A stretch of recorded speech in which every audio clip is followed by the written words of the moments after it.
का cold war शुरू, 35 मिसाइलों से यूक्रेन पर गैस अटैक।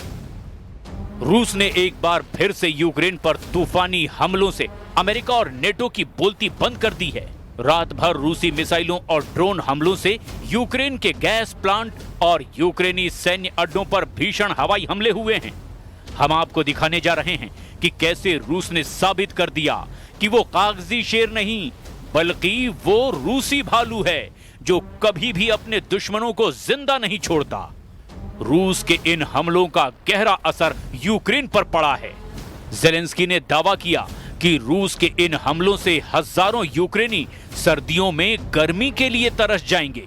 यानी रूस ने यूक्रेन के खिलाफ कोल्ड वॉर शुरू कर दिया है। हम शुरू करते हैं रूस यूक्रेन से जुड़े उन आंकड़ों से जिसमें रूस साफ जीतता हुआ नजर आ रहा है। आग का गोला बने यूक्रेन के गैस प्लांट। पिछले 90 दिनों से यूक्रेन रूस के तेल रिफाइनरियों पर लगातार हमले कर रहा है। कुछ रिपोर्ट में दावा किया गया कि यूक्रेन ने रूस की 38 तेल रिफाइनरियों में से 16 तेल रिफाइनरियों को बम धमाकों से भीषण नुकसान पहुंचाया है। दावा किया गया कि रूस की तेल रिफाइनरियों पर यूक्रेन के हवाई हमलों से इतना गहरा असर पड़ा कि रूस की 40% तेल उत्पादन पर असर पड़ा है। बौखलाए रूस ने यूक्रेन के इन्हीं हमलों का बदला लेना अब शुरू कर दिया है। रिपोर्ट के मुताबिक यूक्रेन की गैस उत्पादन इकाई नेफ्टोगाज पर रूस ने बड़ा हवाई हमला किया है। मिसाइल और ड्रोन के हमले में ये इकाई बर्बाद हो गई है। ठंड के मौसम से पहले हुए इस हमले से यूक्रेन को एक बड़ा झटका लगा है। इससे ठंडक से बचाव के लिए देश में गैस की आपूर्ति पर भारी असर होने के आसार हैं। रूस ने देर रात यूक्रेन पर 35 मिसाइलों और 60 ड्रोन से हमला किया है। इसमें यूक्रेन के खार्किव पोल्टावा क्षेत्र में स्थित ईंधन गैस का उत्पादन करने वाली सबसे बड़ी इकाई को निशाना बनाया गया।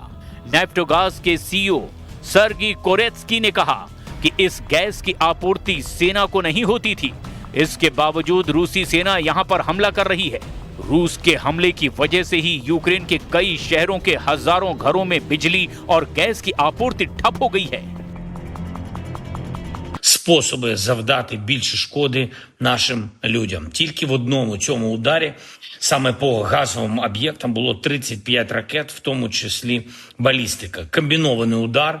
Лише половину ракет вдалося збити. Непроста ситуація на Чернігівщині після ударів дронами, в Славутичі, в Ніжині, також в самому Чернігові.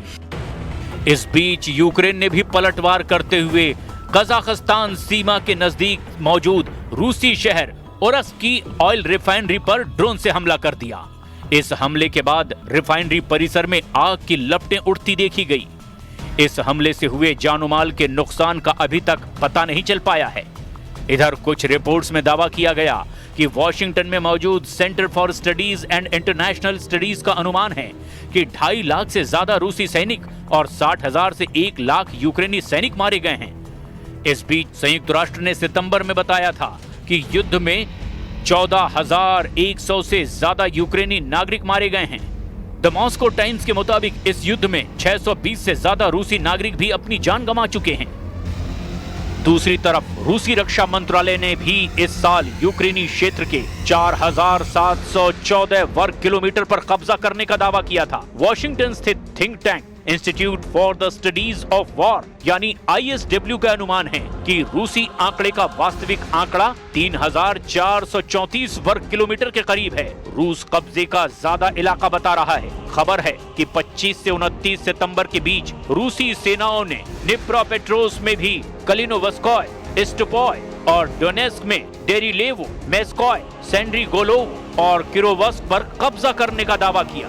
रूस की सेना ने सितंबर में यूक्रेन के 447 वर्ग किलोमीटर यानी 172.6 वर्ग मील क्षेत्र पर कब्जा कर लिया। अमेरिका स्थित युद्ध अध्ययन संस्थान के विश्लेषण से पता चला कि जुलाई में 634 वर्ग किलोमीटर इलाके पर कब्जा करने के बाद ये गति धीमी हो रही है। वहीं दूसरी तरफ यूक्रेनी राष्ट्रपति व्लादिमीर ज़ेलेंस्की कोपेनहेगन में 50 राष्ट्राध्यक्षों, शासनाध्यक्षों और यूरोपीय संघ के नेताओं से मुलाकात कर रहे हैं।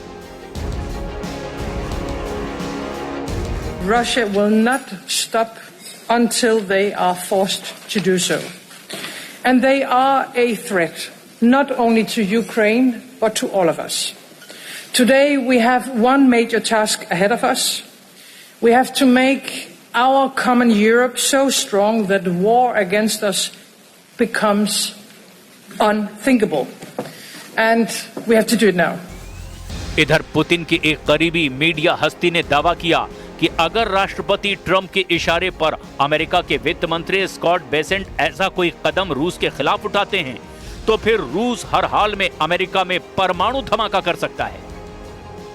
रूसी सरकारी टेलीविजन पर प्रस्तुतकर्ता और पुतिन के करीबी सहयोगी व्लादिमीर सोलोव्योव ने अमेरिका को सीधी परमाणु धमकी दे दी है।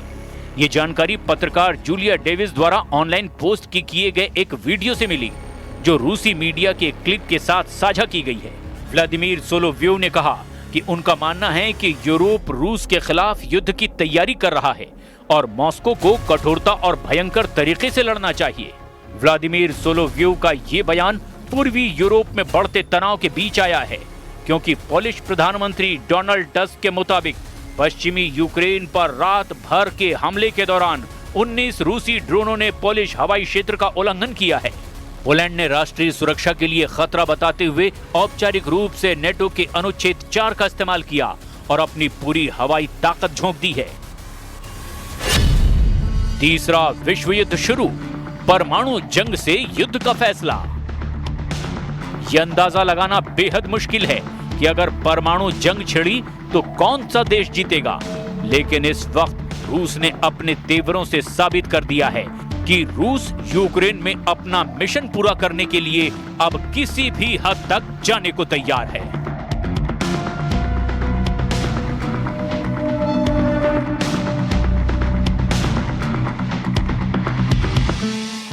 तो ट्रंप के स्थायी शांति के दावे के बावजूद गजा में स्ट्राइक देखी गई, जहां इजरायली सेना की तरफ से हमास के कई ठिकानों पर बमबारी की गई है। ट्रंप ने इजरायल से बमबारी रोकने की बात कही थी, तारीफ तक करती थी, लेकिन उसके बावजूद ये तस्वीरें सामने आई जहां इजरायली सेना की तरफ से हमास के कई ठिकानों पर बमबारी की गई है, एयर स्ट्राइक की गई है। बता दें कि ट्रंप ने इजराइल से बमबारी रोकने की बात की थी, साथ ही साथ में युद्ध के बंधकों को रिहा करने की भी बात हुई थी। ट्रंप के स्थायी शांति के दावों के बावजूद गजा में स्ट्राइक्स हुई है इजरायली सेना की तरफ से कई ऐसे ठिकानों पर जो कि हमास के ठिकाने बताए जा रहे हैं, यहां पे एयर स्ट्राइक्स की गई हैं।